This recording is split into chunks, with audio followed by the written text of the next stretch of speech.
కొత్త మొబైల్ ఫోన్లలో Sanchar సాధి application default గా ఉండాలన్న విషయంపై రచ్చరచ్చైంది.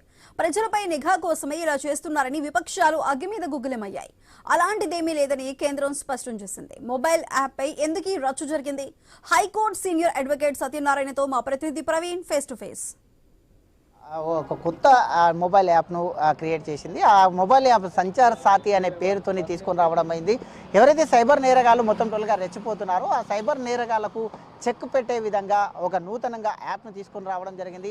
ఆ యొక్క యాప్ ఏ విధంగా పనిచేస్తుంది, దాన్ని చేయడం వలన మన డాటా ఎంతవరకు సేఫ్ ఉంటుంది అనే కోణం లోపల మనతో పాటు హైకోర్టు సీనియర్ న్యాయవాది అయినటువంటి సత్యనారాయణ గారు ఉన్నారు. మాట్లాడించే ప్రయత్నం చేద్దాం. సార్ చెప్పండి సార్, అయితే ఆ టెలికమ్యూనికేషన్ వాళ్ళు ఒక కొత్తగా యాప్ తీసుకొచ్చారు, సంచార్ సాతి అనే యాప్ తీసుకొచ్చారు.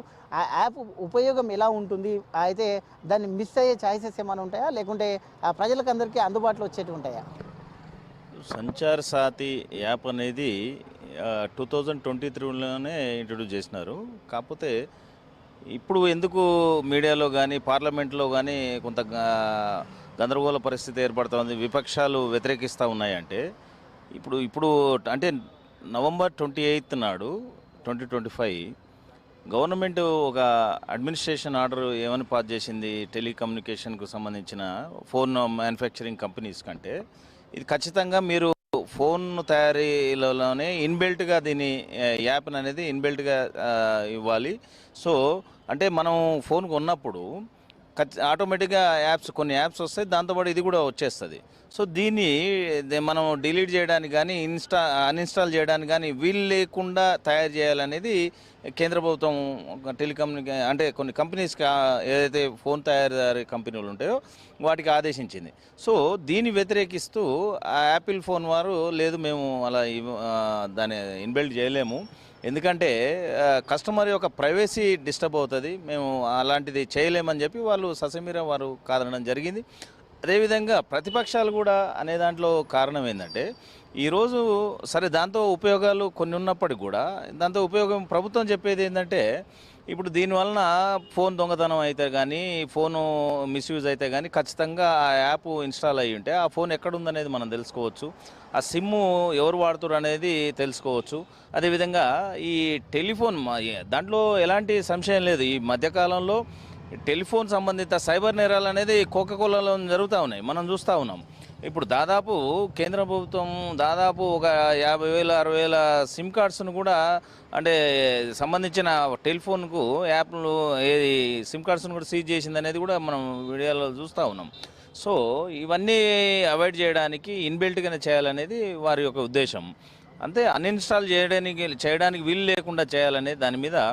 సో ఇది ఖచ్చితంగా ఏమో జరుగుతుందంటే ఇది కొంత మేలైనప్పటికి కూడా ఇది సామాజికంగా ఒక సామాన్యుని గుప్యత కానీ అంటే ప్రైవసీని కానీ ఆయన యొక్క హక్కును హరించే విధంగా ఉందనేది ప్రతిపక్షాల వాదన. ఇప్పుడు 90 రోజుల్లో ఖచ్చితంగా ఇది అన్ని మొబైల్ ఏవైతే ఉంటాయో తయారు చేసే సంస్థలన్నీ కూడా ఇదాన్ని ఖచ్చితంగా పాటించాలి అంటూ కూడా ఒక సర్క్యులేషన్ వచ్చింది. అయితే ఇంకోటి కూడా ఇప్పుడు అది తీసుకున్న తర్వాత అమ్ముకోవడానికి వీలు లేకపోతుంది అని వాళ్ళు ఒక ఆరోపణ చేస్తున్నట్టున్నారు. అయితే వేరే వాళ్ళు ఇప్పుడు నేను ఏదైనా ఫోన్ కొనుక్కున్న తర్వాత యాప్ ఉంటుంది కాబట్టి వేరే వాళ్ళకి అమ్మితే అది ఎలా అనే దాంతో ఒక ఆరోపణ.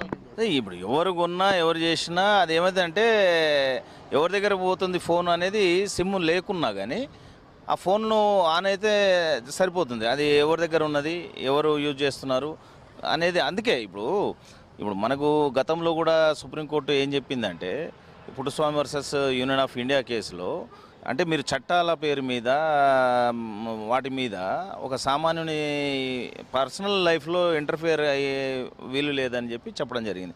సో దానికి అది కూడా ఒక ప్రాథమిక హక్కులో భాగంగానే ఇప్పుడు ఏదైతే వీళ్ళు ఇన్బిల్ట్ అంటారో అది కూడా గోప్యత అనేది కూడా ప్రాథమిక హక్కులో భాగమే. సో దాన్ని నిర్దేశించే సుప్రీంకోర్టు చెప్పింది.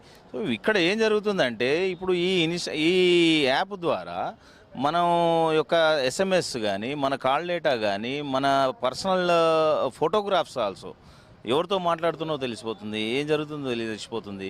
సో మీ ఫొటోస్ కానీ మీ డేటా కానీ మీ ఈమెయిల్స్ కానీ అట్లా టోటల్ A to Z అంటే మీకు తెలియకుండానే ఇంకో వ్యక్తి మిమ్మల్ని మానిటర్ చేస్తుంటాడు, మీ మైన నిఘా. సో ప్రభుత్వము ఈ విధంగా ప్రజల మీద నిఘా పెట్టడము, ప్రజల వ్యక్తిగత జీవితం మీద నిఘా పెట్టడం అనేది ఏ చట్ట పరిధిలోకి వస్తుందనేది ప్రతిపక్షాల వాదన. దాంతో సామాన్య ప్రజానికం కూడా ఏకీభవిస్తాం. కేంద్ర ప్రభుత్వం ఏదైతే మొత్తం టెలికాం సంస్థ, జాతీయ టెలికాం సంస్థ ఏదైతే సంచార్ సాథీ అనే యాప్ను తీసుకొని వచ్చేసి అది 90 రోజుల టైం కూడా కేటాయించింది. ఆ 90 రోజుల్లో మొత్తం అన్ని మొబైల్స్, వివో కానీ, ఓపో కానీ, ఇటు యాపిల్ కానీ, ఈ 3 మొత్తం టోటల్గా కూడా దాంట్లో ఇన్స్టాల్ చేయాల్సిందే అంటూ చెప్తూ ఉంది. అది ఇన్స్టాల్ చేసిన తర్వాత అన్ఇన్స్టాల్ చేయకుండా ఉండడానికి పర్మనెంట్గా ఉంటుంది. అయితే దాంట్లో ఈ యొక్క సంస్థలు మొత్తం టోటల్గా కూడా అయితే పబ్లిక్ గోప్యత అనేది కోల్పోతుంది కాబట్టి దాన్ని మేము ఖచ్చితంగా దాన్ని ఎలా ఈ యొక్క యాప్ను కొనసాగించలేమంటూ చెప్తుంది. ఇటు కేంద్రం ఏమో 90 రోజుల టైం ఇచ్చింది. అయితే ప్రతిపక్షాలు కూడా దీనిపైన విమర్శలు చేస్తున్నాయి. అయితే ఎంతవరకు వస్తుంది కేంద్రం మరి ఈ యాప్ను ఏదంటే సైబర్ సెక్యూరిటీ బారిన ప్రజలు పడకుండా ఉపయోగించేందుకు ఈ యాప్ను ఉపయోగిస్తున్నారు. సంచార్ సాథీ అనేది మన మొత్తం టోటల్గా కూడా ఎవరెవరైతే జనాలు ఉపయోగపడేది ఆ యొక్క ఏదైతే సైబర్ క్రైమ్ బారిన పడకుండా చూసేది. కాకపోతే ఇటు ఈ యొక్క మొబైల్ సంస్థలు అనేది దీన్ని విమర్శిస్తున్నాయి. అయితే కేంద్రం ఏం నిర్ణయం తీసుకుంటుంది అనేది అయితే వేచి చూడాలి. వీడియో జర్నలిస్ట్ రవితేజతో ప్రవీణ్, ఐ న్యూస్, హైదరాబాద్.